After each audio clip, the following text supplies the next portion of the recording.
وَإِذَا جَاءُوكُمْ قَالُوا آمَنَّا وَقَدْ دَخَلُوا بِالْكُفْرِ وَهُمْ قَدْ خَرَجُوا بِهِ وَاللَّهُ أَعْلَمُ بِمَا كَانُوا يَكْتُمُونَ۔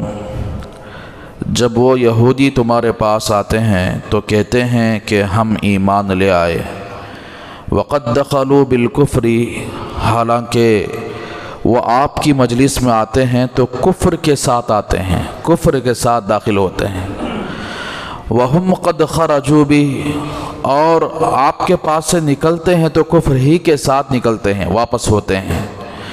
وَاللَّهُ أَعْلَمُ بِمَا كَانُوا يَكْتُمُونَ، اور اللہ تبارک و تعالی خوب جانتے ہیں جو کچھ کہ وہ چھپاتے ہیں۔ یعنی جتنے اکثر جو منافقین تھے مدینہ منورہ کے اندر وہ یہودی تھے، اسلام اور ایمان دل کے اندر کچھ بھی نہیں تھا، محض ایک ایکٹنگ کرتے تھے، شو بازی کرتے تھے۔ تو جس کی بنیاد پر اللہ نے فرما دیا کہ جب مسلمانوں کے پاس آتے ہیں تو اتنا صوفی بن کر آتے تھے، اتنا اپنے آپ کو مسلمان ظاہر کرتے تھے، رسول اللہ صلی اللہ علیہ وسلم کی مسجد میں آتے تو ایسا محسوس ہوتا تھا کہ یہ پکے مسلمان ہیں، حالانکہ آپ صلی اللہ علیہ وسلم کی مجلس میں آ جائے، آپ صلی اللہ علیہ وسلم اگر بیان بھی کر رہے، اچھی باتیں بھی بتائیں، تو ایسی صورت میں ان کے دل کے اندر ایمان نہیں ہوتا جو آپ صلی اللہ علیہ وسلم کی باتوں کو قبول کرتا۔ تو اسی لیے میرے بھائیوں بہت سارے مسلمان ایسے ہوتے ہیں جو دینی مجالس میں شرکت کرتے ہیں، دینی کاموں میں شرکت کرتے ہیں، لیکن دل اندھا ہو چکا ہوتا ہے، دل کالا ہو چکا ہوتا ہے، جس کی بنیاد پر وہ دین کی باتوں کو قبول نہیں فرماتے بلکہ یعنی اس کے خلاف کرنا شروع کر دیتے ہیں۔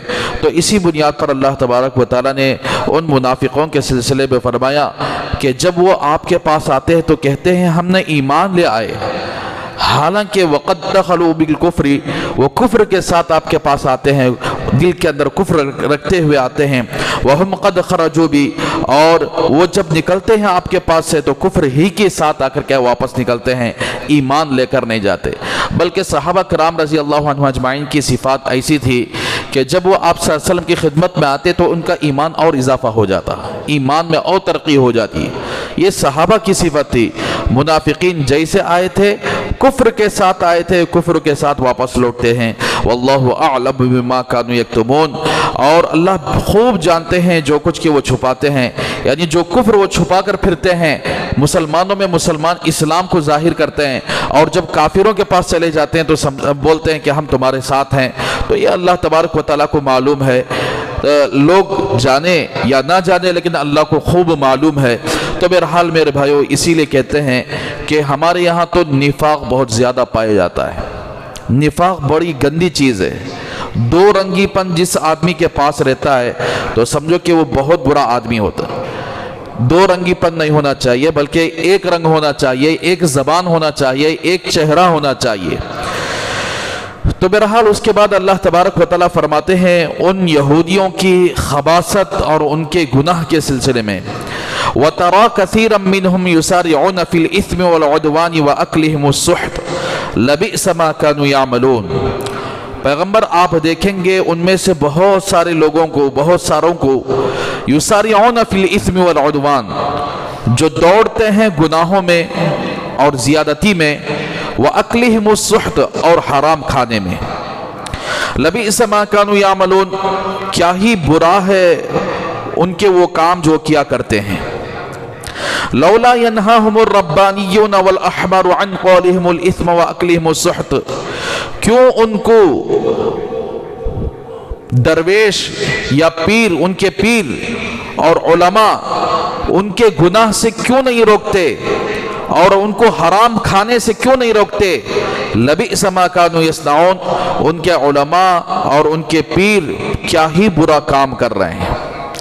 تو میرے بھائیوں عام طور پر جو قوم تباہ و برباد ہو جاتی ہے اس کے اندر جو عوام ہوتی ہے، عالم نہیں عوام ہوتی ہے، وہ اللہ تبارک و تعالیٰ کی نافرمانی میں مشغول ہو جاتی ہے، گناہوں میں مشغول ہو جاتی ہے، اور جتنی بھی ان کے پاس خیر کی باتیں آئے تو سمجھو کہ اس کے خلاف کرنے لگتی ہے.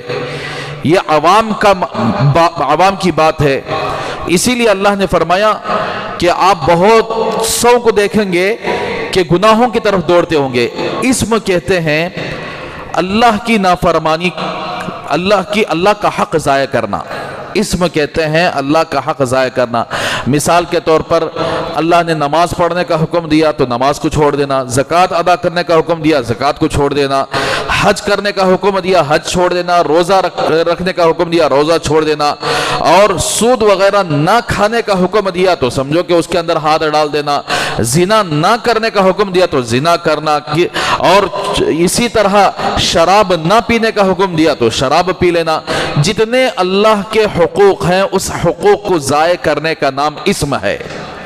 عدوان کہتے ہیں بندوں کے حقوق کو ضائع کرنا، جیسے چوری کرنا، ڈکیٹی کرنا، کسی پر ناجائز طریقے سے ظلم کرنا، اور کسی کی غیبت کرنا، کسی پر ہاتھ اٹھانا، کسی پر یعنی لعن طعن کرنا. یہ ساری چیزیں جو بندوں کے ساتھ کسی کی زمین ناجائز طریقے سے قبضہ کر لینا، یہ سب کے سب جو بندوں کے حقوق کی پامالی کرتے ہیں اسے بولتے ہیں عدوان. تو اب یہ یہودیوں کی صفات کیا تھی؟ اللہ کے حق کی بھی پامالی کرتے تھے اور بندوں کی حق کی بھی پامالی کرتے تھے. بندوں کے حق کو بھی ضائع کر دیتے اور اللہ کے حق کو بھی ضائع کر دیتے تھے. تو ہر طرح سے نافرمانی. تو میرا حال میرے بھائیو یہ چیزیں اس امت کے اندر بھی دیکھنے کو ملتی ہیں. اس لیے کہ اللہ کے رسول صلی اللہ علیہ وسلم نے فرما دیا تھا کہ میری امت یہود و نصارہ کی طرح ہو بہو چلے گی. میری امت یہود و نصارہ کی طرح ہو بہو چلے گی. تو واقعاً دیکھنے کو ملتا ہے گناہوں میں بھی ہماری قوم سب سے آگے ہے. شراب جا کر دیکھو چھوٹے چھوٹے بچے پینا شروع کر دیے. شراب میں آ کر کے بہت سارے لوگ ملوث ہو چکے ہیں. جتنا ہماری قوم شراب پیتی ہے اتنی دوسری قوم شراب نہیں پی رہی ہے. جتنا ہماری قوم زنا میں ملوث ہے اتنی دوسری قوم زنا میں ملوث نہیں ہے. جتنا ہماری قوم ڈکیٹی میں دھوکہ بازی میں زیادہ ہے اتنا دوسری قوم نہیں ہے. تو میرے بھائیو اسی لیے کہتے ہیں اگر ان لوگوں کی موت اسی حالت میں آ جائے تو سمجھو کہ ان کی کیا حالت ہوگی، قبر کے اندر ان کی کیا حالت ہوگی. تو یہ یہودیوں کے کام تھے کہ گناہوں میں دوڑتے تھے اور اسی طرح بندوں کے حق کے ضائع کرنے میں دوڑتے تھے. وَأَكْلِهِمُ السُّحْتِ اور حرام کھانے میں دوڑتے تھے، یعنی حرام کھانے میں آگے رہتے تھے. دیکھو سحت کہتے ہیں ایک ہے رشوت. رشوت کہتے ہیں کوئی آدمی، جیسا اس سے پہلے میں نے سمجھایا تھا، کوئی آدمی کو یہ کام حکومت والوں نے سونپ دیا کہ بھئی تمہارا یہ کام ہے. مثال کے طور پر تمہارا کام یہ ہے کہ یعنی لوگوں کے راشن کارڈ بنوائے، آدھار کارڈ بنوائے، اور اسی طرح لوگوں کے جتنے بھی مسائل ہیں ان کے سپرد کرتے تھے اور ان کو سیکھ دیتے ہیں کہ تمہیں فلاں یہ کام کرنا ہے.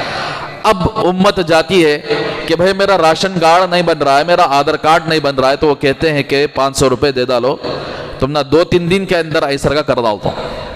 اسے بولتے ہیں رشوت.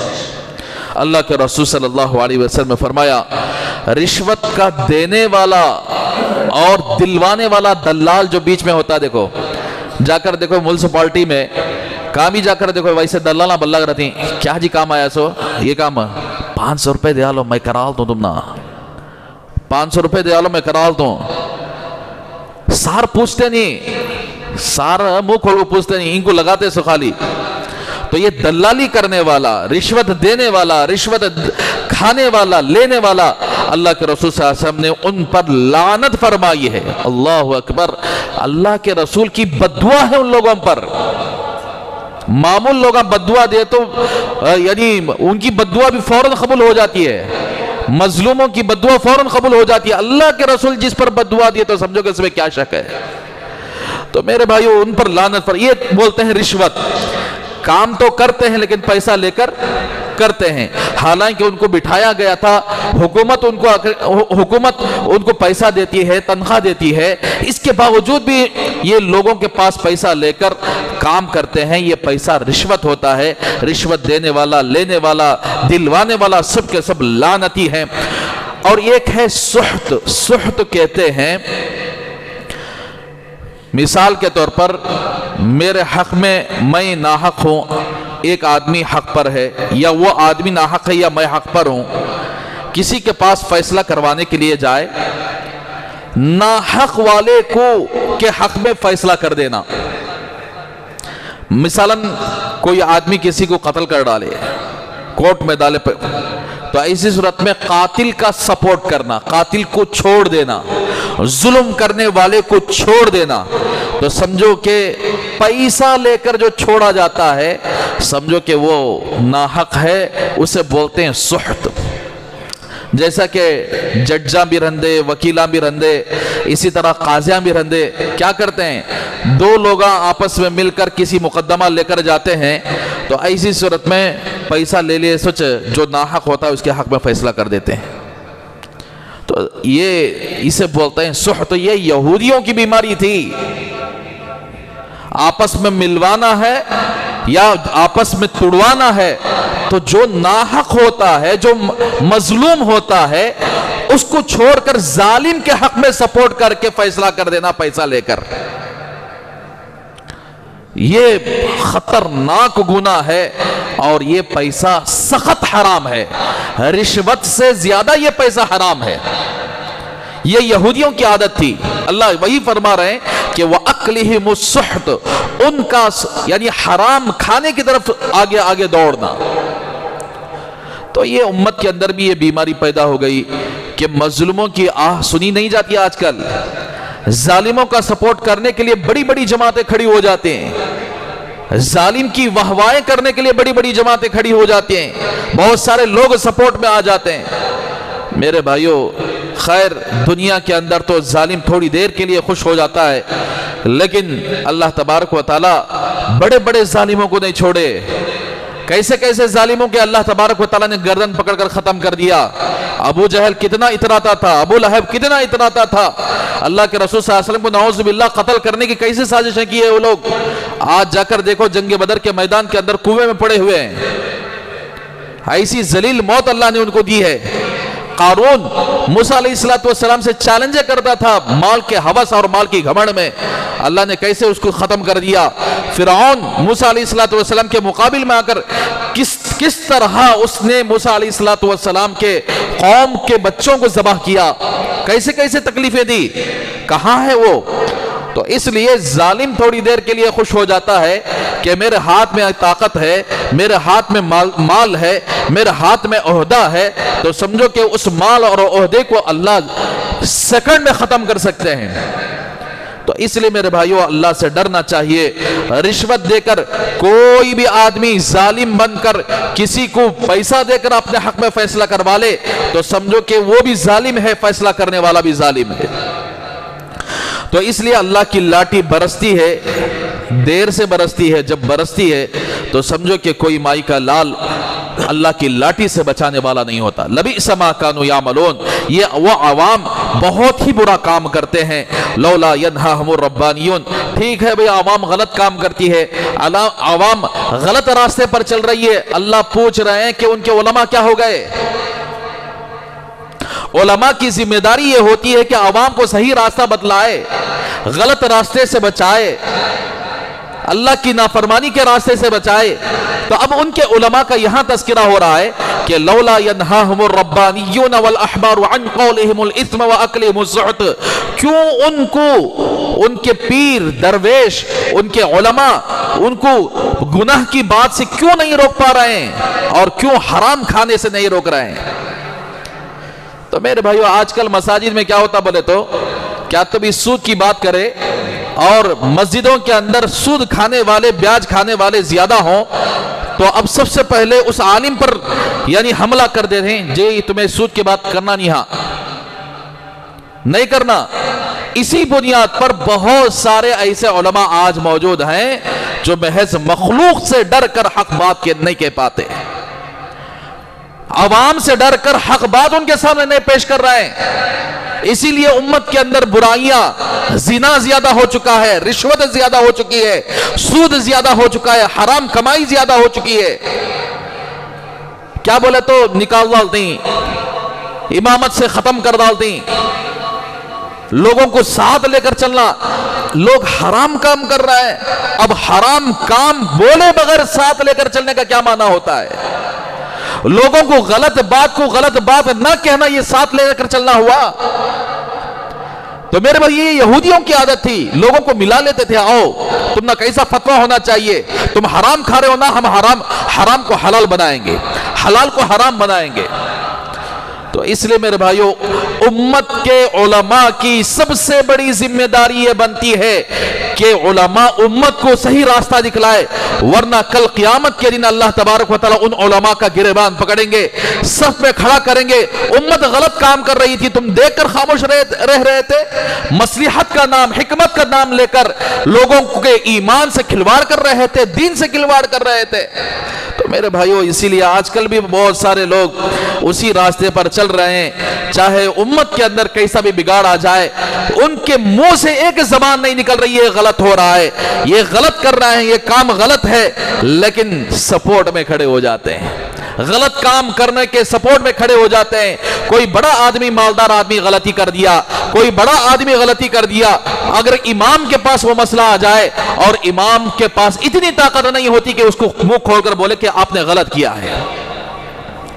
تو میرے بھائیوں, اسی لیے کہتے ہیں اللہ تبارک و تعالیٰ للکار رہے ہیں اس امت کو, اس امت کے علماء کو, کہ یہودیوں کے علماء, عیسائیوں کے علماء, ان لوگوں نے لوگوں سے پیسہ لے لے کر لوگوں کے ساتھ کھڑے ہو کر اپنے دین کو برباد کر دیا, اپنے شریعت کو ختم کر دیا. لیکن یہ علماء ایسا مت کرو. تو بہرحال میرے بھائیو, اللہ فرماتے ہیں کہ لولا ینہاہم الربانیون, اسی لیے وہ قوم سب سے زیادہ تباہ و برباد ہو جاتی ہے جس قوم کے عوام گناہوں پر چلے جائیں, حرام مال کھانے پر چلے جائیں, اور اس قوم کے خواص یعنی علماء خاموش ہو جائے, ان کو برائیوں سے نہ روکے, ان کو اچھائیوں کا حکم نہ کرے, تو سمجھو کہ وہ قوم کا زوال شروع ہو جاتا ہے, وہ قوم تباہی و بربادی کے دہانے پر چلی جاتی ہے, وہ قوم برباد ہو جاتی ہے. میرے بھائیو, ایسا ہی ہماری قوم کے اندر چل رہا ہے جس طرح یہودی عوام اور ان کے علماء کے درمیان چل رہا تھا.